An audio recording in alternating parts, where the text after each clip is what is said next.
अब हुआ ये कि वही एक दिन उन्होंने दाग देखा कि दाग छोटा नहीं है, तो एक दिन अपने दांत से उस पे जैसे ही लगाया वैसे भगवान की झांकी आ गई। देखिए कितना बड़ा भगवान की भक्ति का प्रसाद कितना बड़ा होता है। वो चमड़ा जो भीग रहा था उसका दाग उनकी चुनरी पे लग गया, और दाग जब वो छोटा नहीं तो उन्होंने एक बार दांत से उसको छुटाने की कोशिश इसलिए की, जानती तो थी कि ये भगवान गुरुदेव भगवान का दिया हुआ प्रसाद है। तो जैसे ही दांत वहां लगा इतना हृदय पवित्र हुआ उनका, इतना हृदय पवित्र हुआ कि प्रभु जी की झांकी, प्रभु जी का चरण सुमन में तुरंत आ गया। कहने लगी कि अगर उस दिन मैंने वो जल पी लिया होता तो मुझे भगवान के दर्शन हो जाते। वास्तविक बात थी है, अगर ये जल पी ले उसका सभी भेद ऐसे नहीं पीना। जैसे मान लीजिए ये मन में रही कि चमड़ा है और ये पी लेती तो दर्शन नहीं होता। दर्शन कब होता कि वही चमड़े का भीगा हुआ जल भगवान का प्रसाद समझ करके उसको कर लेती, तब उनको दर्शन हो जाता। अभी मन में आया था, इसी को तो आधार माना उन्होंने पूरे जीवन। जब तो वो जो सर्प थे वो भगवान की मूर्ति बनने लगे, यही आधार माना था उन्होंने, क्योंकि उनके जीवन के सबसे बड़ी महत्व का समय यही था, कला यही थी। शांति से कथा में श्री राम जय जय राम, श्री राम जय जय राम, श्री राम जय जय राम, श्री राम जय जय राम,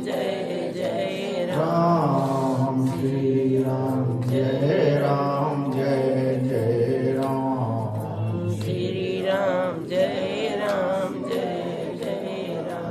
सच्चिदानंद भगवान की देखिए मीरा जी के जीवन में ये पहली घटना थी। सबसे पहली सदगुरु चरण में गई, पहले दिन कथा सुनी और उसी दिन जो प्रसाद दिया गया था उसका जो उन्होंने अनुभव किया कि अगर ये मैंने उस दिन पूरी श्रद्धा और प्रेम विश्वास के साथ में अगर ग्रहण कर लिया होता तो आज मुझे भगवान का दर्शन हो जाता। वही उन्होंने पूरे जीवन आधार माना। जहर गया था वही आधार माना कि भगवान का प्रसाद है, वही आधार माना, तब वो अमृत बना।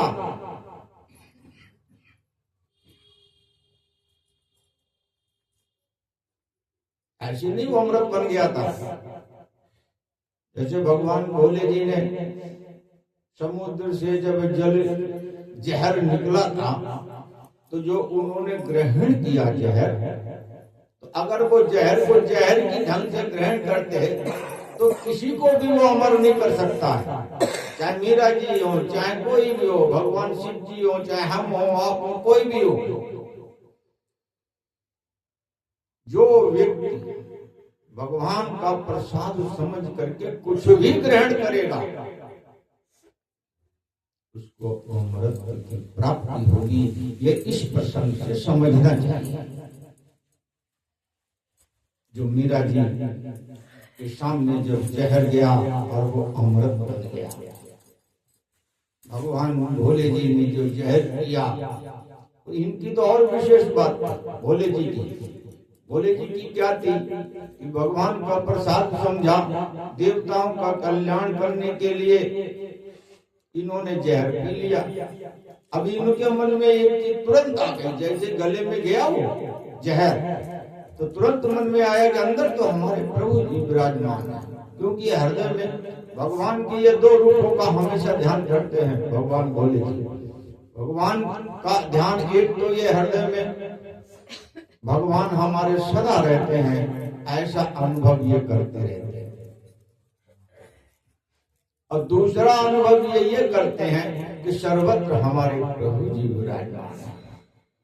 तो उस समय पर इन्होंने जहर तो पी लिया देवताओं के हित के लिए, भगवान का प्रसाद समझ करके, लेकिन फिर ध्यान में आया कि अंदर तो हमारे प्रभु जी विराजमान है, अगर जहर उन तक जाएगा तो उन्हें कष्ट होगा। तुरंत जहर को गले में ही रोक दिया, इसलिए उनका नीलकंठ नाम पड़ा। बोले नीलकंठ भगवान की जय। ये होती है भक्ति की पराकाष्ठा, सबसे ऊंची स्थिति। परमात्मा तो सबके हृदय में है, ये थोड़ी भगवान शिव जी के हृदय में है या मीरा जी के हृदय में, हमारे आपके हृदय में है नहीं है। लेकिन हम तुम अनुभव क्यों नहीं करते हैं? हम तुम अनुभव संसार का करते हैं, इसलिए हमारा संबंध न आत्मा से हो पाता है न परमात्मा से हो पाता है। हम जब भी जैसी स्थिति में अपने प्रभु जी से जुड़ेंगे तब ये हमारे सब अनुभव होंगे और हम भगवान की दिशा में निरंतर चलते रहेंगे। कोई भी समस्या न इस शरीर की होती है और न इस संसार की होती है जब ये जीव भगवान की ओर चलता है। सारी समस्याएं